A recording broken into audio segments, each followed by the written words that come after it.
ti, deixei tudo para trás, deixei tudo por ti, olhando pra cruz, olhando pra ti, deixei tudo para trás, deixei tudo por ti, olhando pra cruz,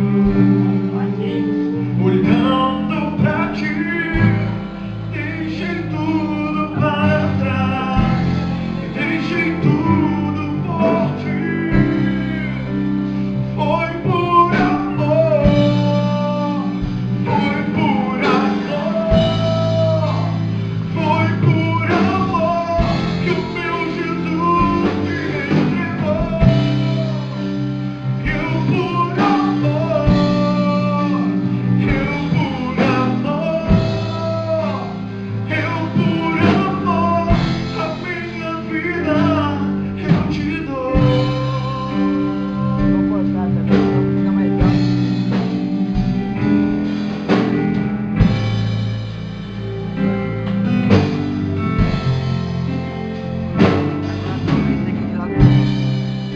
Olhando pra cruz, olhando pra ti, deixei tudo para trás, deixei tudo por ti.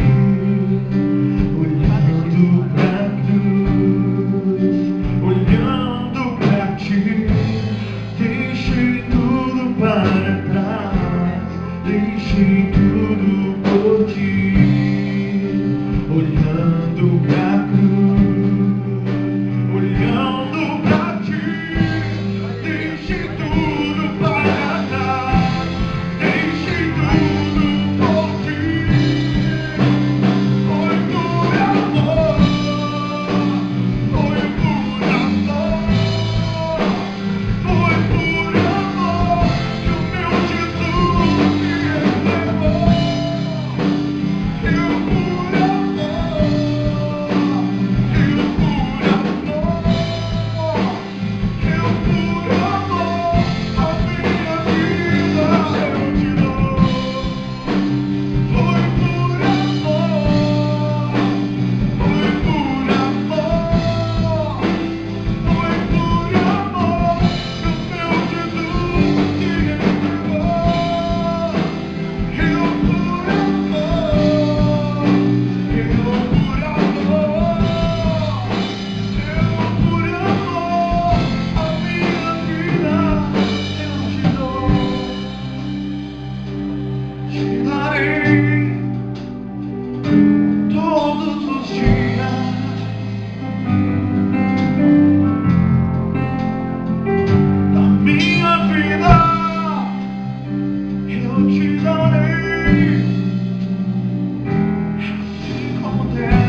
cair na terra e não morrer, fica ele só. Mas se ele morrer, então ele pode dar muitos frutos.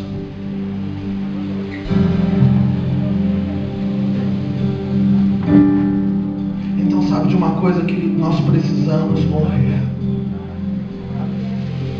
Se existe uma verdade no Evangelho, essa verdade é que nós precisamos morrer. Porque a palavra de Deus nos diz que é necessário perdermos a nossa vida para encontrarmos a vida de Deus. Aquele que perder a sua vida aqui, a encontrará em Jesus, a encontrará na eternidade, a encontrará no tempo presente para viver o que Ele tem para nós. E não só para nós, mas para que de nós possa superabundar a graça de Deus, a tal ponto que o mundo seja tocado.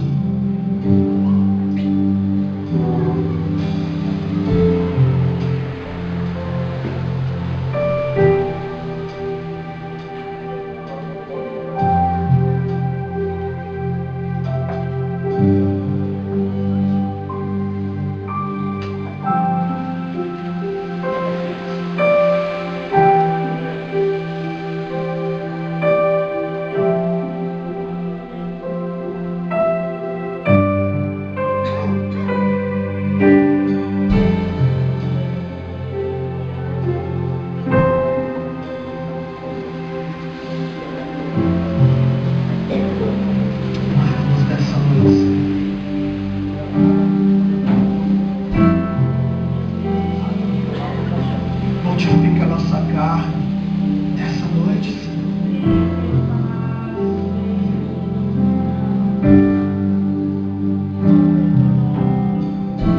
Porque os mortos não têm vontade própria. Porque os mortos não reivindicam direitos.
sua fama, o seu nome, mas ele expressou o Pai.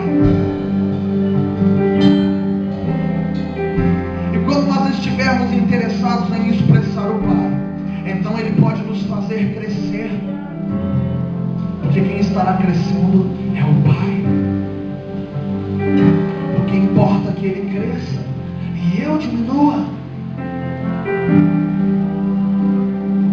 Então, se essa igreja entender isso,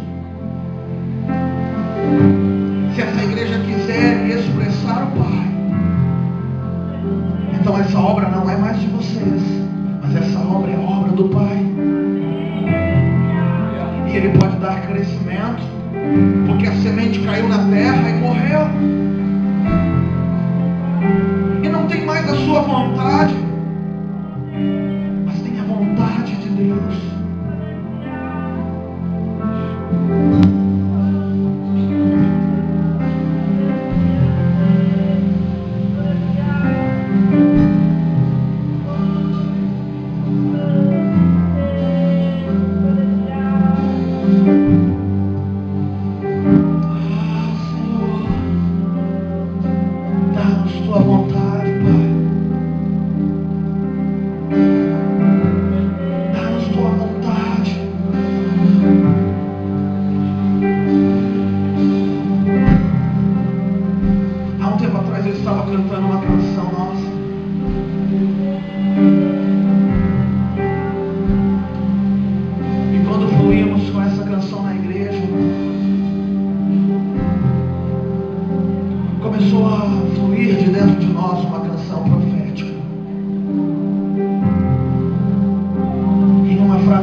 Culto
tirar, Senhor, o que não é teu.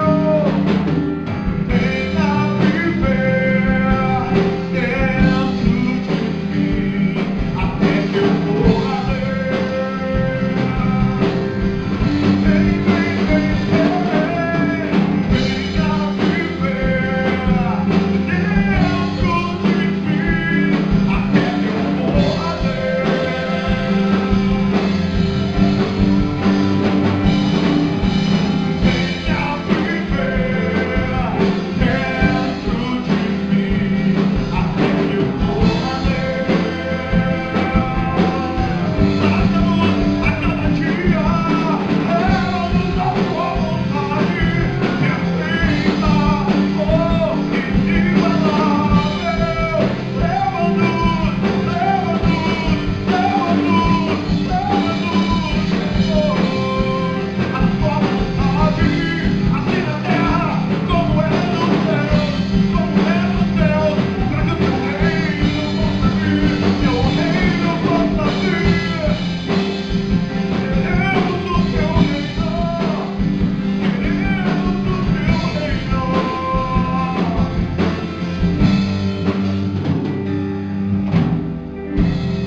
Seja feita na terra, em nós, a boa terra, assim como é nos céus, para que então o teu reino possa vir.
Vai tomando seu lugar. Mas deixa o teu espírito conectado ao Espírito de Deus.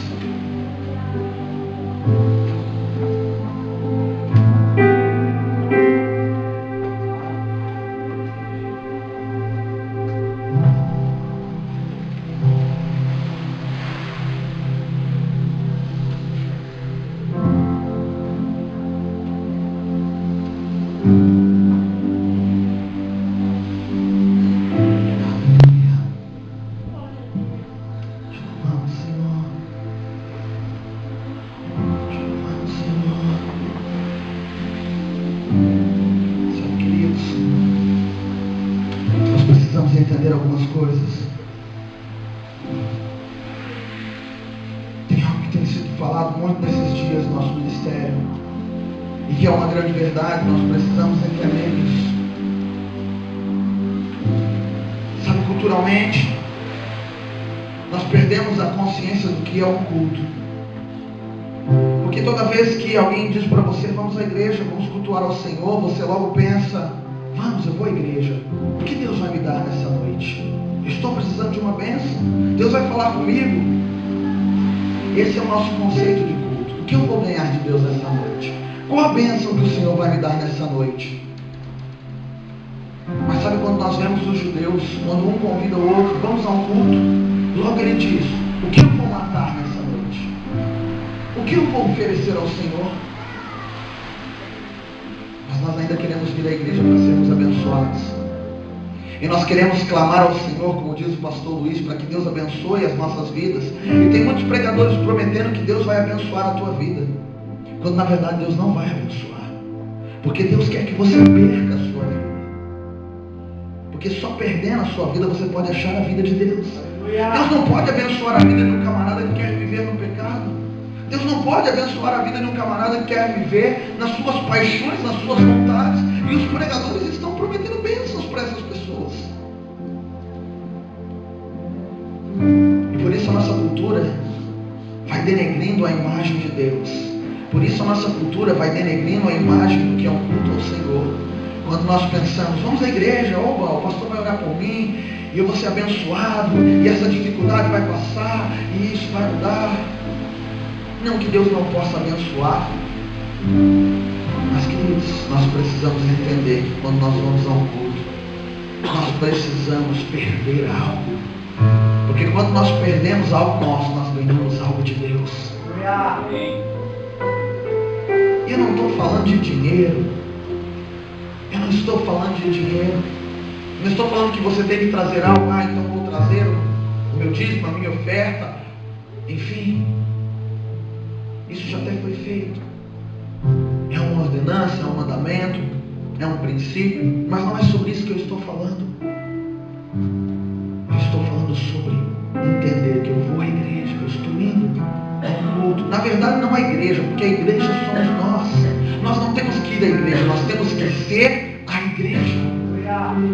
Nós vamos a um culto, nós vamos a um templo, mas nós temos que ser a igreja.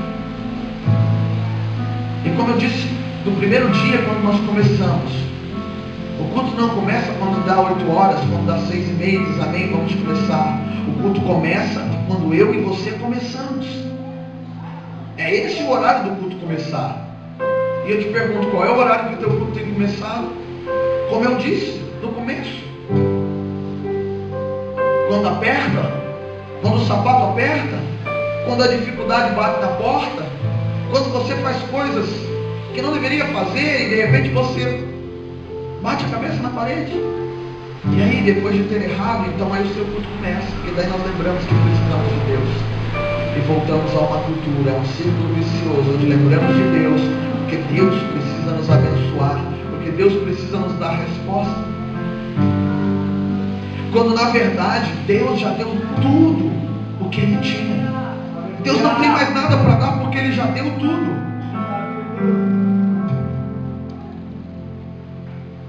Mas nós precisamos entender isso.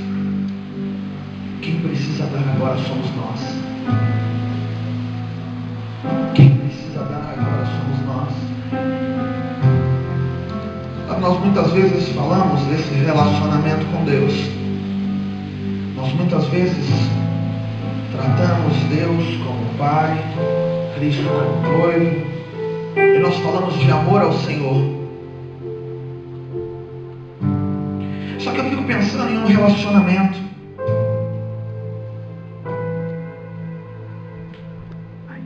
E eu fico pensando em um relacionamento de um noivo, de um casal de namorados, ou até mesmo dentro de um matrimônio. E eu não consigo encontrar lugar para um relacionamento de amor, onde apenas uma parte ama.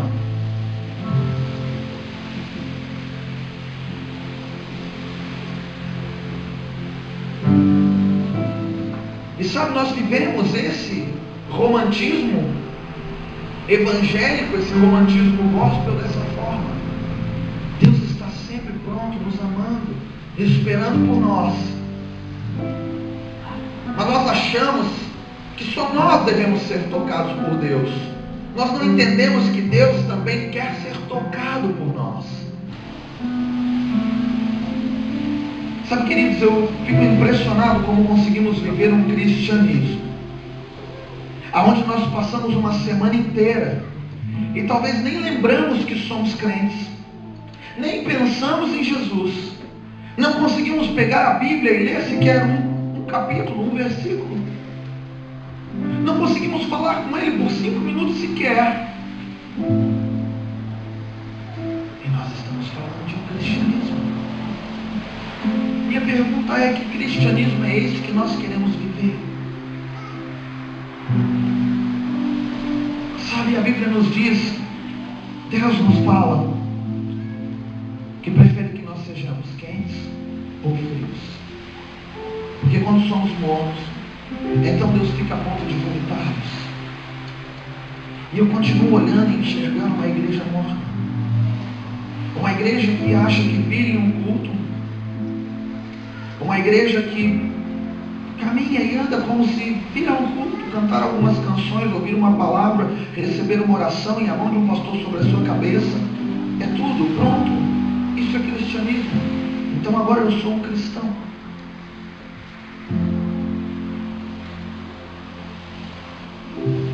Mas não é isso.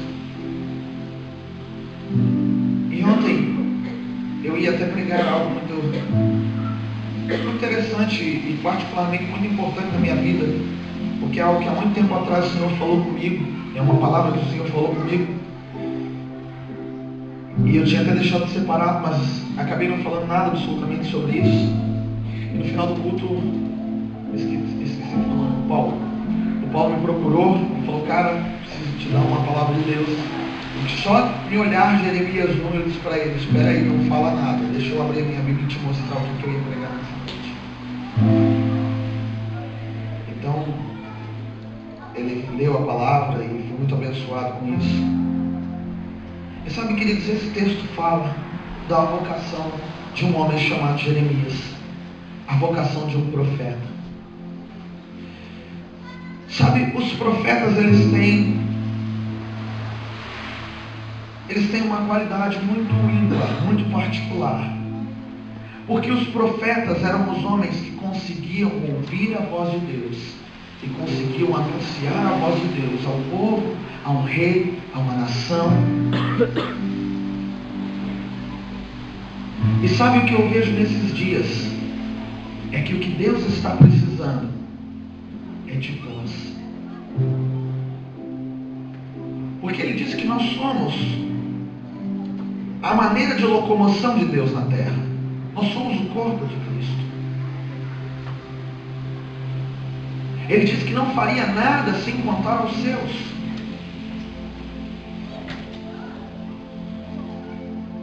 E sabe, nós vivemos em um tempo onde o mundo cada dia mais tem corrido para a perversidade.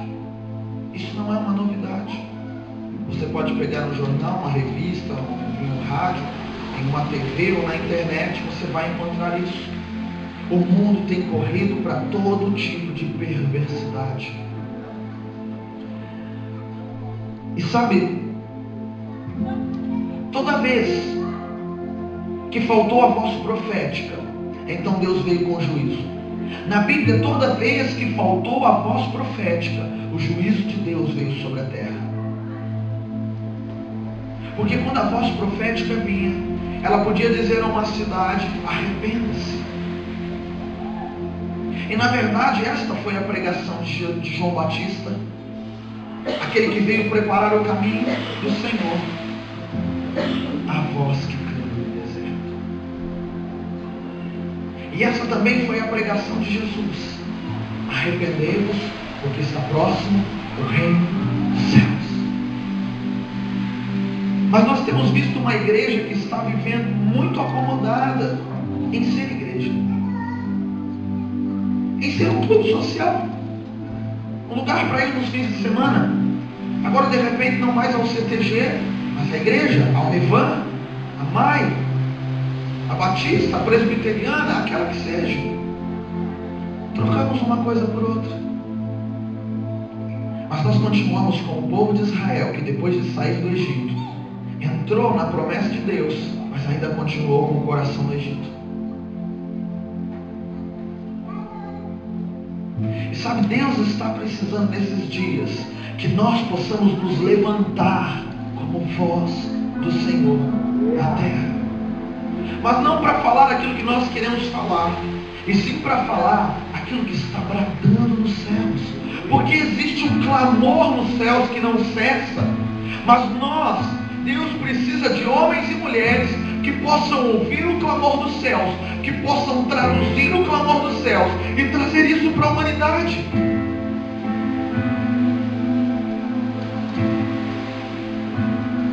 E esse clamor é: arrependei-vos, porque está próximo o reino dos céus.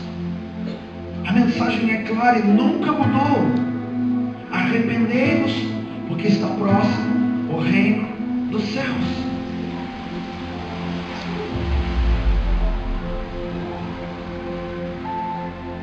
E sabe, por isso eu gosto de olhar esse texto de Jeremias no capítulo 1, porque aqui nós vemos a vocação, ou seja, o chamado, o chamamento de um profeta, uma voz. E olha o que esse texto diz a partir do versículo 4.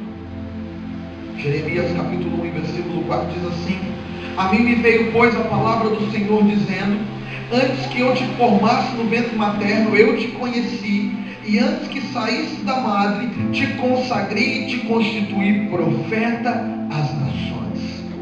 Então lhe disse eu: ah, Senhor Deus, eis que não sei falar, porque não passo de uma criança. Mas o Senhor me disse: não digas, não passo de uma criança, porque a todos a quem eu te enviar irás, e tudo quanto que eu te mandar falarás. Não tema diante deles, porque eu sou contigo para te livrar, diz o Senhor. Depois estendeu o Senhor a mão, tocou-me a boca, e o Senhor me disse: eis que te ponho na boca as minhas palavras.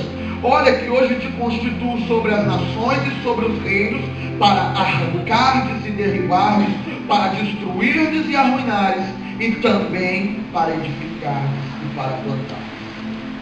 Veio ainda a palavra do Senhor dizendo: que vês tu, Jeremias? Respondi: vejo uma vara de amendoeira. Disse-me o Senhor: viste bem, porque eu velo sobre a minha palavra para cumprir. Esse texto para mim tem duas coisas, na verdade três coisas muito interessantes. A primeira é o fato de entendermos que foi Deus quem nos gerou, como nós falamos ontem. Antes da fundação do mundo nós somos gerados. A Bíblia nos diz que antes da fundação do mundo nós somos gerados nele, em Deus. Então, quando nada ainda existia, nós já estávamos gerados em Deus. Isso acontece com o profeta. Diz: antes que fosse formado, eu te gerei, eu te consagrei, eu te constituí profeta às nações. Outro ponto muito interessante desse texto é o fato de nós pensarmos que muitas vezes o reino de Deus é só construir. Mas esse texto fala que ele chamou para destruir, arruinar, derribar, arrancar. E só lá depois ele diz: para edificar e para plantar. E outra coisa muito interessante nesse texto é que de repente Deus pergunta para ele: o que vês tu, Jeremias? Ele diz: vejo uma vara de amendoeira. Então Deus disse para ele: viste bem, porque eu velo pela minha palavra. E essa foi a primeira coisa que eu fiquei me perguntando nesse texto: o que tem a ver uma coisa com a outra? O que você viu? Olha, eu vi uma vara de amendoeira. E aí de repente, do nada, uma frase dessa: olha, você viu bem. Claro, ele mostrou uma vara de amendoeira e chegou uma vara de amendoeira. Viu bem? Mas como assim? Sabe, queridos, a primeira árvore a dar as suas flores, os seus frutos, depois de aquele tempo aonde as árvores então perdem as folhas e ficam só nos galhos.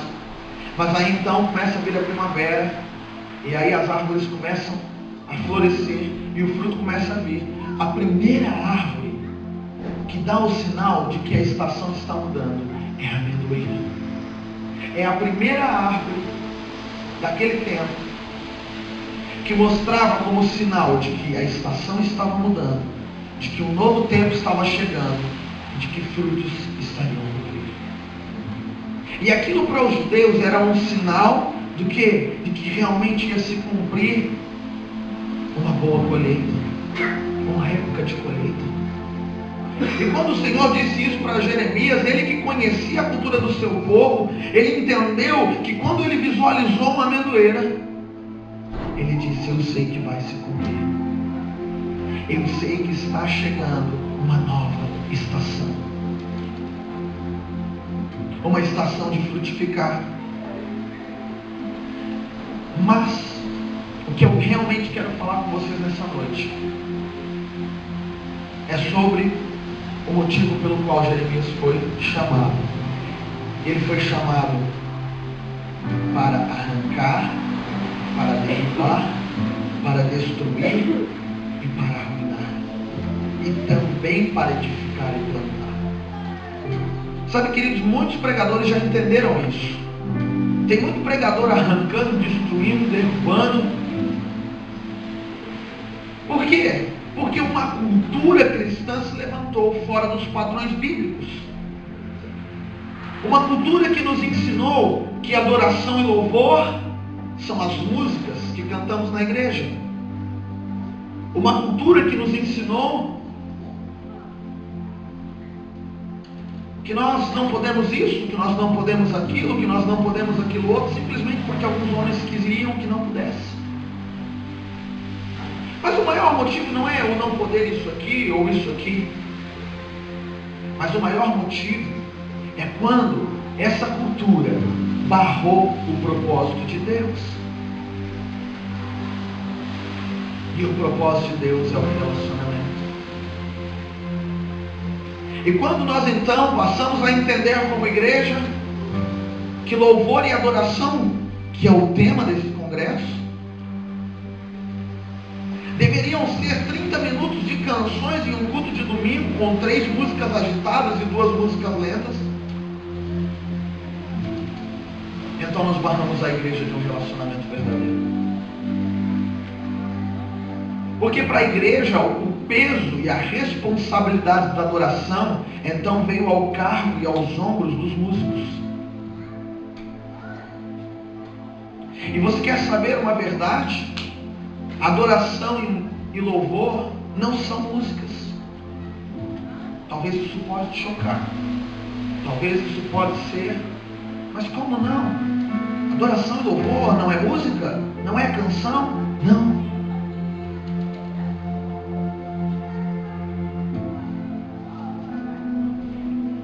Poderia gastar um tempo com vocês falando sobre isso nessa noite, mas esse não é meu foco. Por isso eu quero só fazer menção de um texto que vocês provavelmente conhecem, João capítulo 4, versículo 23 e 24, que diz: mas vem a hora e já chegou em que os verdadeiros adoradores adorarão o Pai em espírito e em verdade. E aí segue o texto. E esse texto, na verdade, está dentro de um contexto, de uma história, onde uma mulher samaritana encontra Jesus à beira de um poço. Jesus lhe pede água a beber, e daí aquela mulher fica intrigada, porque um judeu e um samaritano não se davam, e uma mulher e um homem não poderiam conversar em público assim, sem se conhecer, principalmente um sendo judeu e outro samaritano. E Jesus então fala para aquela mulher que se ela que soubesse quem estava pedindo, lhe daria a água da vida, a qual jamais teria sede. E dali um pouco Jesus manda aquela mulher chamar seu marido. E a mulher diz: não tenho marido. E ele diz: disseste bem, porque já tiveste 5, e o que agora tens não é seu, mas aqui está o 7º. E sabe o número 7 fala sobre a perfeição, o número 7 fala sobre Deus. E eu entendo que naquela história Jesus se manifesta para aquela mulher, e ela se encontra com ele de uma tal forma que não existe sombra de dúvidas nela de quem Jesus era.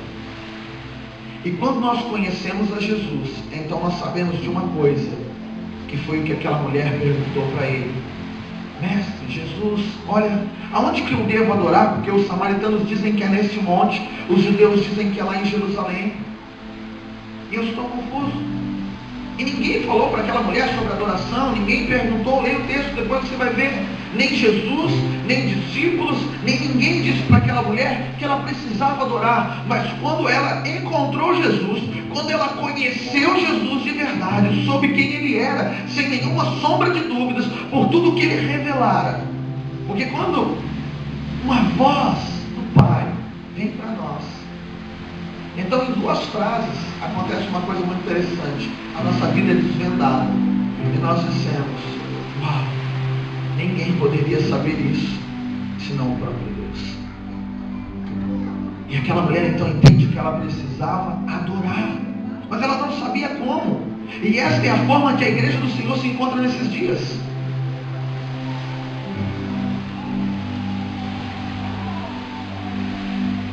E daí o que acontece? Jesus disse para aquela mulher: olha, não é nem aqui no monte, nem em Jerusalém. Porque o fato é que esses que estão adorando aqui e acolá, adoram aquele a quem não conhecem. E isso é o fato que nos faz não conseguir adorar a Jesus, porque nós estamos tentando adorar aquele a quem nós não conhecemos. E a palavra adoração, eu já disse isso aqui nesses dias, é reconhecer quem Deus é. E reconhecer é conhecer novamente. Ou seja, eu prosseguir em conhecer. Mas como que eu posso reconhecer, conhecer novamente, dia após dia, se eu não o conheço? Então, na verdade, nós não estamos, como muitos dizem, como os verdadeiros adoradores. E aí dizem que se existem os verdadeiros, existem os falsos. Mas nós não somos os falsos. Então, o que nós somos? Aquilo que a palavra diz, se eu não me engano, está em Tiago ou em 1 Pedro, que nós estamos tendo uma vã adoração. E o que é uma vã adoração? Ela é composta de todas as verdades de uma adoração verdadeira, porém ela não é funcional. Ela está no lugar errado. Ela está plantada no fundamento errado. E talvez o teu coração esteja certo, convicto, alegre de vir aqui, de cantar as canções. Então isso não é algo falso, mas porém não chega no verdadeiro. Porque não adianta eu dizer para você: olha, eu preciso construir um salão aqui, mas eu preciso dar uma planta na sua mão. Porque só levantar uma parede não adianta para nada, se ela não estiver no lugar certo. E é isso que a igreja foi fazendo ao longo dos anos, levantando paredes em lugares errados. E ao invés de construir o grande projeto de Deus, começou a colocar empecilhos entre o homem e Deus, que foi o maior motivo de Cristo ter morrido na cruz, pelo fato de que quando ele morreu o véu se rasgou de alto a baixo. Por quê? Para mostrar que não foi homem que rasgou, mas Deus mesmo, o próprio Deus que rasgou o véu, para que pudéssemos entrar na presença dele quando quiséssemos. E o homem começa a construir paredes em lugares que não deveriam construir. E aí quando eu entendo que então a adoração é reconhecer quem Deus é, eu consigo adorar ao Senhor com a minha mente, com os meus olhos, com os meus ouvidos, com a minha boca, com as minhas mãos, com todo o meu corpo. Seja quando eu estou cantando, falando, orando, caminhando, pensando, olhando. Por quê? Porque quando algo acontece, eu reconheço Deus aqui. E eu entendo o que o escritor aos Hebreus diz, quando ele diz que tudo foi criado pelo sopro de Deus e todas as coisas são sustentadas pela sua palavra. Então eu posso entender aquele outro texto que diz que todas as coisas competem para o bem daqueles que amam ao Senhor, aqueles que amam a Deus. E então, diante de uma circunstância de dificuldade, eu consigo enxergar Deus e consigo adorar ao Senhor. Não é reações, é um posicionamento de coração que reconhece Deus em cada circunstância. É um posicionamento de coração que é grato a Deus se tem um carro ou se não tem. Que é grato a Deus se essa semana comeu arroz com feijão ou picanha. É um posicionamento de coração que é adoração a Deus. E quando nós temos o posicionamento de coração correto, nós passamos a então viver uma vida de gratidão, diferente da vida que a maioria dos cristãos nós vivemos. Porque nós vivemos a vida de murmuração. Porque Deus nos tira do Egito. E assim como o povo de Israel, que ficou por cerca de 400 anos no Egito, e depois de tanto clamor de tantas gerações, para que Deus os tirasse, para que Deus quisesse cumprir a promessa, e como um forte os tirasse do Egito, então aquele povo escravo se torna livre. Aquele povo que trabalhava arduamente para poder comer, não precisa mais trabalhar, porque o maná desce do céu todas as manhãs sem que precisemos fazer nada. E então aquele povo que talvez não tinha tempo para sua família, para sua esposa, para os seus filhos, passa a ter tempo. E então aquele povo que vivia sem direção, sem destino, sem esperança, passa a ter uma nuvem durante o dia e uma coluna de fogo à noite, que os guarda, que os protege, que os guia. Queridos, eles não precisavam fazer mais nada. Mas eles conseguiram fazer uma coisa, porque o Egito ainda estava dentro deles. Em Números, no capítulo 11, no versículo 4, a Bíblia nos mostra o povo dizendo assim: ah, Senhor, se nós tivéssemos as comidas do Egito, se nós tivéssemos as carnes do Egito, se nós tivéssemos os temperos do Egito. Murmuração. E a murmuração é o primeiro sinal de um homem e de uma mulher que ainda não estão vivendo uma vida de adoração. Porque quando nós vivemos uma vida de adoração, nós reconhecemos quem Deus é. E viver uma vida de louvor, a palavra louvor significa elogio, significa reconhecer o que Ele faz. Então não mais reconhecemos apenas quem Deus é, mas o que Ele faz. E em tudo nós conseguimos entender quem Deus é e o que Ele faz. Um exemplo disso no livro de Atos. Paulo sai a pregar. Na verdade ele não sai a pregar, ele sai para ir num lugar, orar e adorar ao Senhor. E no meio do caminho, ele encontra uma jovem possessa por um espírito de adivinhação. E então Paulo, conhecendo aquele espírito, expulsa.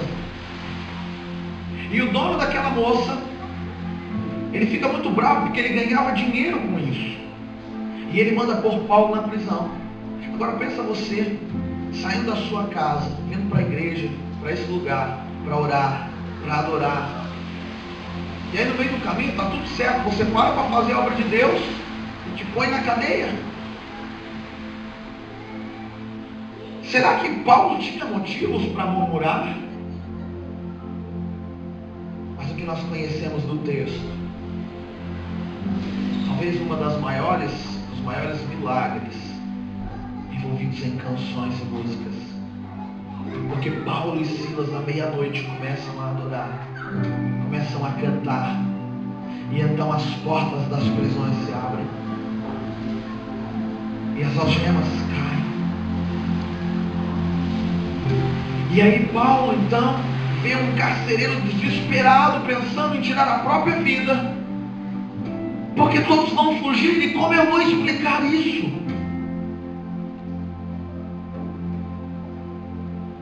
E Paulo diz: calma, nós não vamos fugir, estamos todos aqui.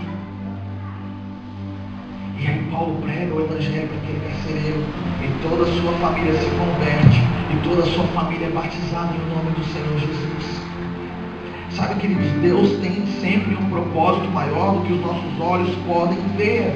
Mas se nós não tivermos adoração como um estilo de vida, nós corremos um sério risco de, quando Deus nos coloca em uma situação, nós começarmos então a murmurar, e ao invés de atingir o objetivo de Deus, então nós ficamos no meio do caminho. Porque Porque nós não entendemos que os planos do Senhor são mais altos que os nossos. E quem somos nós para julgar o Senhor? Então tudo que eu posso fazer é reconhecer que todas as coisas são sustentadas pela sua palavra.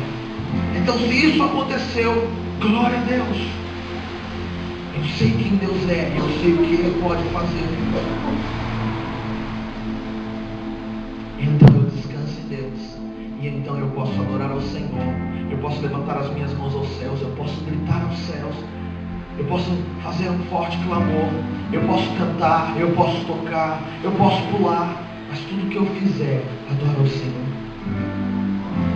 Sabe, uma vida de adoração é uma vida daquele cara que está na rua e acontece a situação mais improvável, onde todos estão ali olhando para ver o que ele vai fazer.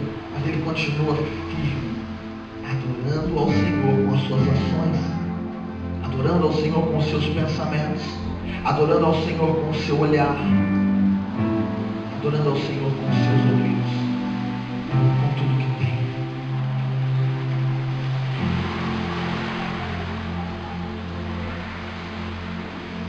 Então eu olho para esse texto e vejo uma igreja onde muitos pregadores têm encontrado uma facilidade de destruir, de derrubar, de arrancar, de arruinar.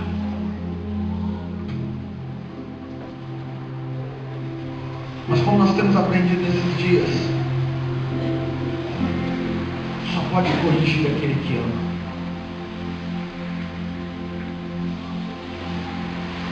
Por isso nós precisamos amar a noiva do Senhor, para poder trazer uma palavra como essa. Eu preciso amar a noiva do Senhor, eu preciso amar cada um de vocês, para poder trazer uma palavra talvez dura, de conserto, de correção. E perdidos nisso, muitos pregadores bateram na noiva, como Moisés feriu a rocha. Porque não entenderam a palavra de Deus, porque não amaram a noiva. Mas quando nós entendemos e amamos a noiva, então nós continuamos enxergando algumas coisas que precisam ser mudadas para verdadeiramente termos a cultura dos céus. Mas nós entendemos algo mais importante do que isso. Porque destruir e desmanchar, eu tenho certeza que qualquer um de vocês consegue fazer. Eu falo para vocês, vamos quebrar essa parede aí, vamos arreta na mão de cada um, pronto. Colocamos abaixo. Ó, precisa ser desmontado aquilo ali. Dá uma fenda e uma Phillips e mais uma chave ali, rapidinho. Quantos aqui já desmontaram alguma coisa que na hora de montar sobrou um monte de peça para fora? Ninguém nunca fez, só eu fiz isso. Ah. Então para destruir, para desmontar, é fácil. Só que nós precisamos entender. E também para edificar e para plantar.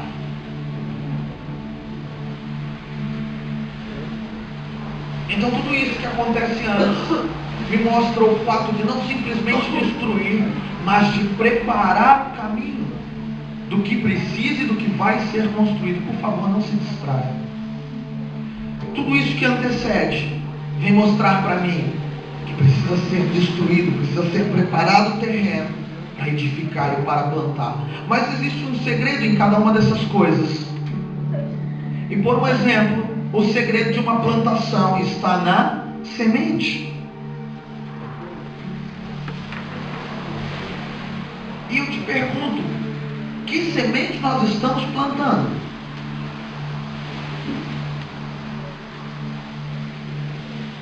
A semente do reino?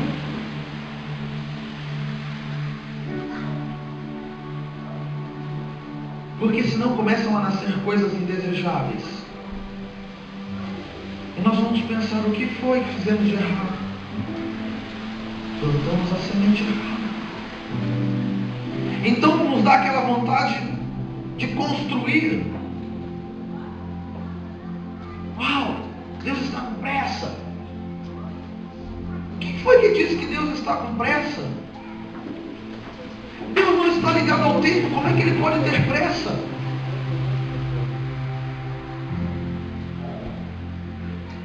Deus não tem relógio. Nós nós colocados nessas teorias cristãs, nós queremos construir, queremos fazer, queremos plantar, queremos derrubar. E nós não paramos para olhar a planta e para ver que essa coluna não era aqui, era ali, e que essa parede não era aqui, era lá. E nós vamos construindo, e nós vamos construindo, e nós vamos construindo. Tanto em nós quanto nas pessoas. Por isso, eu sei que muito tem se falado nos últimos tempos sobre avivamento, e uma palavra que eu ouvi do pastor Antônio Cirilo foi muito forte na minha vida, que avivamento não é o poder de Deus descendo sobre nós, mas é a resposta que nós damos a esse poder. E o que isso quer dizer para mim e para você? Que o poder de Deus veio sexta, veio sábado, veio hoje. Muitas coisas foram liberadas e o poder de Deus veio sobre você. Mas a questão não é o poder de Deus sobre nós, é a resposta que nós vamos dar a esse poder. É qual vai ser a sua atitude amanhã no meio da dificuldade. É qual vai ser o posicionamento do nosso coração, porque o fim de semana é tão gostoso. A maioria das vezes não temos que ir ao trabalho, podemos descansar até um pouco mais tarde, e saímos para passear, e encontramos os irmãos, e viemos à igreja. O fim de semana é tão gostoso. Mas a segunda-feira vem, e ela não pode ser um peso para nós. Por quê? Porque nós estamos plantados no lugar certo. Cristo é a pedra angular.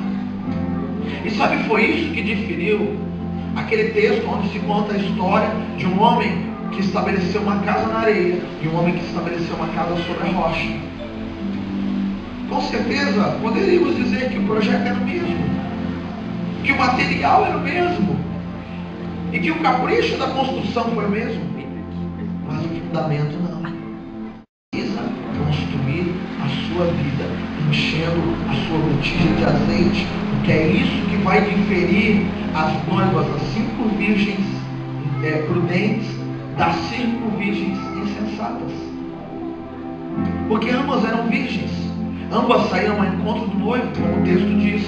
Ambas tinham lâmpada nas suas mãos, mas apenas 5 tinham reserva de azeite, as outras 5 não tinham. E quando ouviu-se a voz, eis o noivo, então apenas 5 puderam entrar. Por quê? Porque elas estavam construindo um relacionamento com Deus. Elas estavam produzindo seu azeite.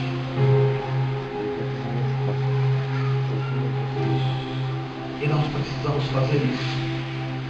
Não quero nessa noite com essa palavra jogar um balde de água fria sobre tudo que você recebeu nesses dias.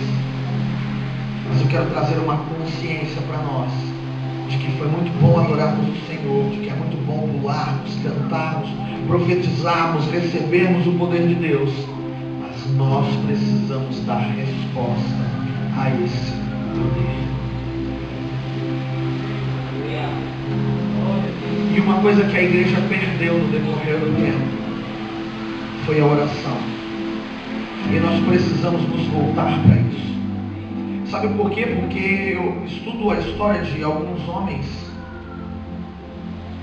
tão importantes na nossa história cristã, como Martin Lutero, como John Wesley,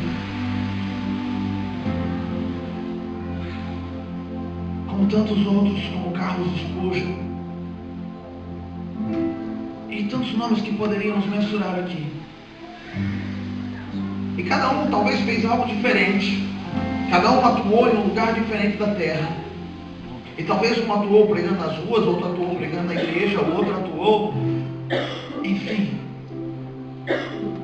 Mas uma coisa eles tinham em comum, e isso foi o motivo de mudar toda a história daquele tempo em que eles viviam. Uma vida de oração.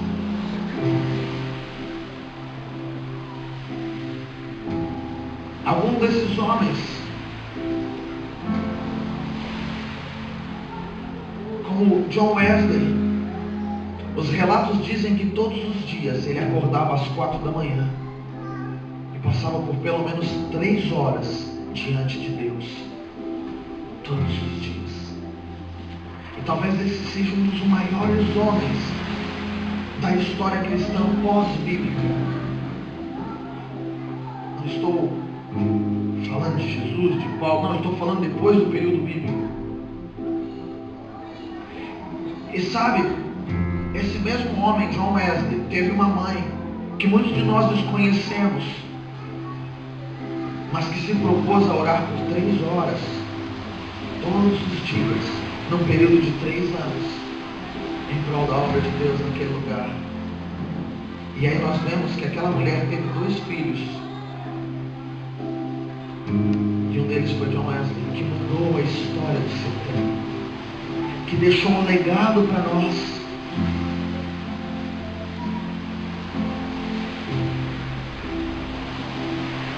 E a pergunta é: o que nós estamos construindo? O que nós estamos plantando? Quantas gerações poderão beber do poço que nós estamos cavando?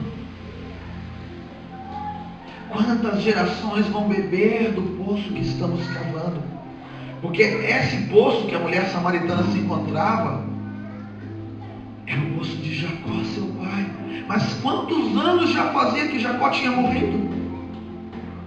Porém, Jacó deixou um legado. Ele construiu um poço que ao longo das gerações muitos puderam beber da água desse poço. Sabe, queridos, nós precisamos parar de ter a visão egoísta. E a visão egoísta, ela interfere até na nossa família. Porque nós queremos que Deus cumpra todas as suas promessas só em nós. E começarmos a ter uma visão de que existem muitas coisas que a nossa geração não vai fazer. Mas se nós plantarmos certo, se nós edificarmos certo, a nossa geração seguinte irá muito mais longe. Porque Deus é um Deus geracional. A Bíblia, quando ele se refere, ele diz o Deus de Abraão, o Deus de Isaac, o Deus de Jacó. Por quê? Um Deus geracional. Ao longo da Bíblia nós encontramos por muitas vezes dizendo: e fulano foi gerado de fulano, que foi gerado de Beltrano, que foi gerado de Ciclano. E para que escrever tantas vezes isso na Bíblia? Porque Deus é um Deus de gerações, de pais aos filhos.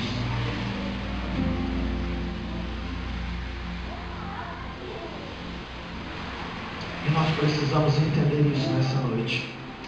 Que Deus está nos chamando a sair do nosso conforto, do nosso comodismo. Que Deus precisa que a nossa mente possa ser aberta para que muitos conceitos teoricamente cristãos sejam desarraigados de nós. Para que nós possamos entender que Deus é um Deus próximo. Deus não é um Deus distante. Como eu disse ontem, nós precisamos perder da nossa mente o fato de que se eu errei, então, poxa, Deus está distante, eu não sou mais filho de Deus. Nós somos filhos por merecimento, somos filhos porque Ele nos comprou por adoção, através de Cristo Jesus.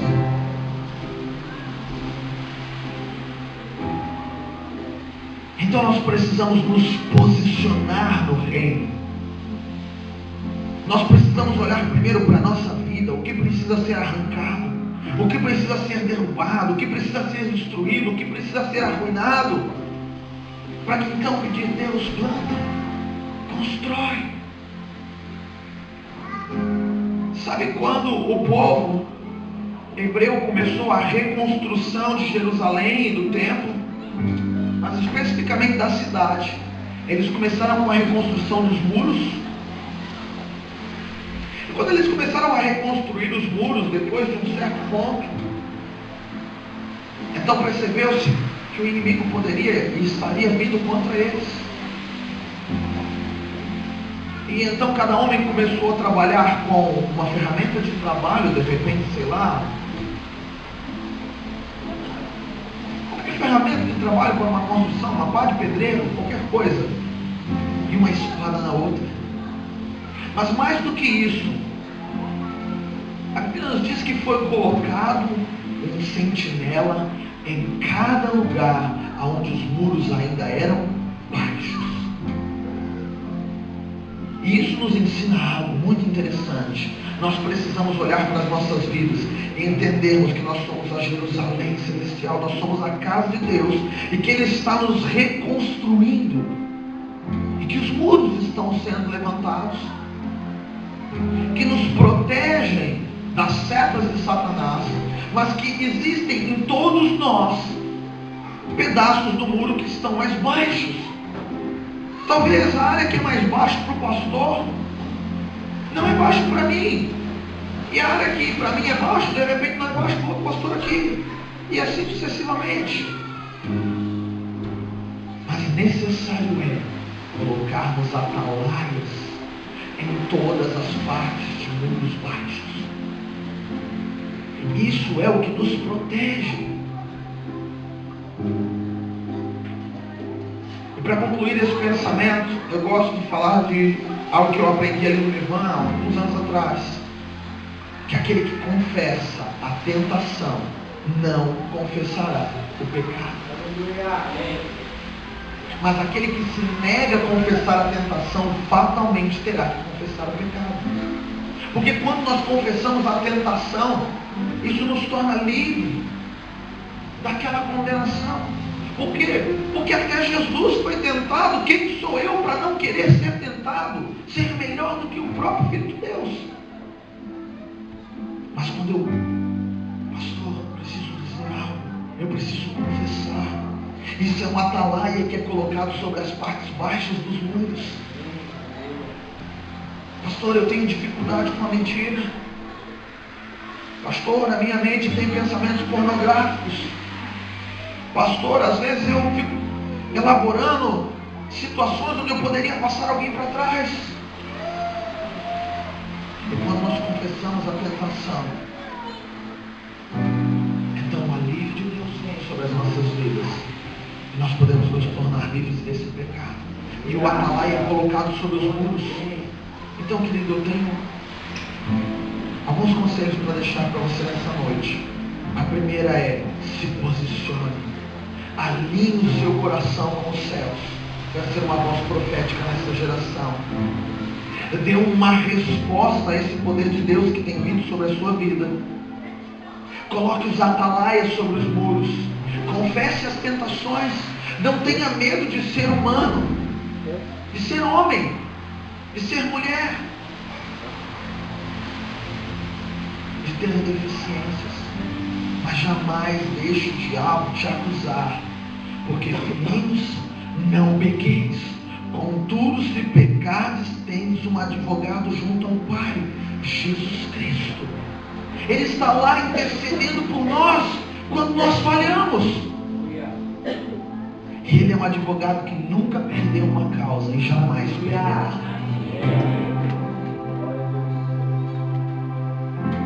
Por isso, não perca tempo nessa semana de procurar um líder, uma pessoa madura, de sua confiança, e abrir o seu coração.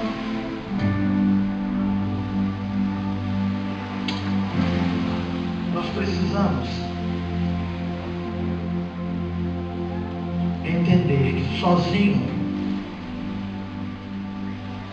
nós podemos ir mais rápido, mas juntos nós podemos ir mais longe. Então não se isole no seu cristianismo pessoal. Não queira ser alguém ideal que mostra para as pessoas que não tem falhas, que não tem erros. Deus não tem problema com o pecado, mas com a soberba. Porque pecado Deus pode perdoar, mas a hipocrisia de ter uma postura de que é algo que não é, Deus não pode fazer nada. É como aquele texto de Apocalipse onde João escreve então aquela carta de Deus lhe dá às 7 igrejas, e a igreja de Laodiceia é a última igreja. Ele diz: pensas que és rica, pensas que não lhes falta nada, mas eu te digo que você é pobre, segue-me. Sabe o que acontece? Pior do que não ter é não ter e pensar que tem. Porque quando você não tem e sabe que não tem, você pode dar um jeito e correr atrás, de alguma forma conquistar aquilo. Mas quando você não tem no seu coração um hipócrita, você se posiciona como quem